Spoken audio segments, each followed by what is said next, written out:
तुलसीदास जी प्रतिदिन शौच के लिए एक जंगल में जाते थे। लौटते समय लोटे में जो जल शेष रह जाता था उसे एक पीपल के वृक्ष के नीचे गिरा देते थे। उस पीपल वृक्ष पर एक प्रेत रहता था। उस जल से उसकी प्यास मिट जाती थी। एक दिन एक विचित्र घटना घटी। प्रेत को मालूम हुआ कि ये कोई महात्मा है, तो उसने प्रत्यक्ष रूप से प्रकट होकर तुलसीदास जी से कहा, तुम्हारी जो इच्छा हो कहो, मैं पूरी करूंगा। तुलसीदास जी ने कहा, मैं भगवान राम के दर्शन करना चाहता हूँ।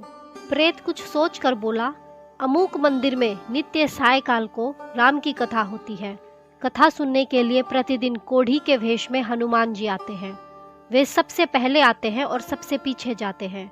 अवसर देखकर उनके चरण दृढ़ता पूर्वक पकड़ लेना और भगवान श्री राम के दर्शन कराने के लिए उनसे हट करना। तुलसीदास जी ने प्रेत के कहे अनुसार हनुमान जी के चरण पकड़ लिए और जोर जोर से रोने लगे।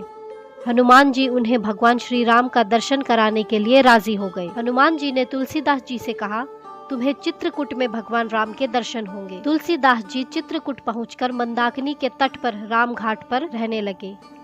वे प्रतिदिन मंदाकिनी में स्नान करते, रामायण का पाठ करते और भगवान राम का नाम जपते थे। एक दिन वे परिक्रमा करने गए। मार्ग में उन्होंने देखा दो बड़े ही सुंदर राजकुमार, एक श्याम और एक गोरा, दो घोड़ों पर सवार होकर हाथ में धनुष बाण लिए एक हिरण के पीछे दौड़ते जा रहे थे। परंतु वे कौन हैं ये तुलसीदास जी नहीं जान सके। उनके चले जाने के बाद हनुमान जी ने प्रकट होकर उनसे पूछा, कुछ देखा?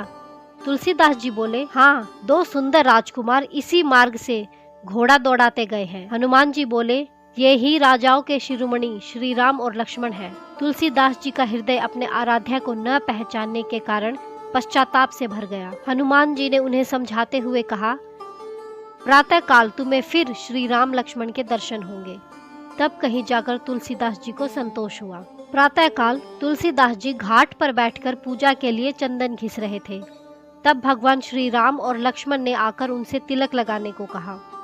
हनुमान जी ने सोचा कि शायद इस बार भी तुलसीदास जी भगवान को न पहचान पाए, इसीलिए उन्होंने तोते का रूप धारण करके चेतावनी देने के लिए एक दोहा कहा। इस दोहे को सुनकर तुलसीदास जी ने जैसे ही दृष्टि ऊपर की, वे भगवान श्री राम लक्ष्मण को पहचान गए और अतृप्त नयनों से टकटकी लगाकर श्री राम की मनमोहिनी छवि का पान करने लगे और चंदन घिसना ही भूल गए।